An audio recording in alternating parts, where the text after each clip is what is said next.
How to build a marketplace using Lovable. Hey everyone, welcome to my channel. Today we're going to be showing you how you can build a marketplace using Lovable.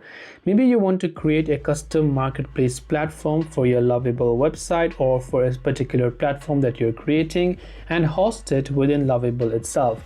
Lovable also provides some free credits that you can use to create these type of projects for yourself.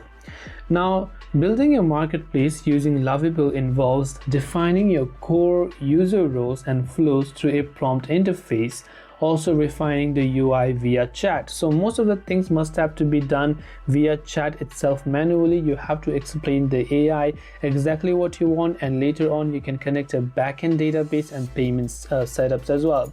For example, you can host it directly on Lovable, or you can also host it as a backup on GitHub or on other websites like Supabase as well. So the first step is prompt definition to describe your buyer and seller features, listings and search functions in plain text on the Lovable platform.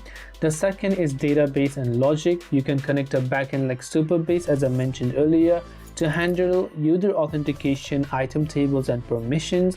And last but not the least, payments and launch. So you can add payment flows like Stripe via natural language instructions. So you can simply instruct the AI within your project and test the user flows and deploy them as well. And these are the ways on how you can coherently build a marketplace using Lovable. Hope this video helped you out, and if you have got any questions, feel free to leave them down. Thanks for watching and see you in the next video.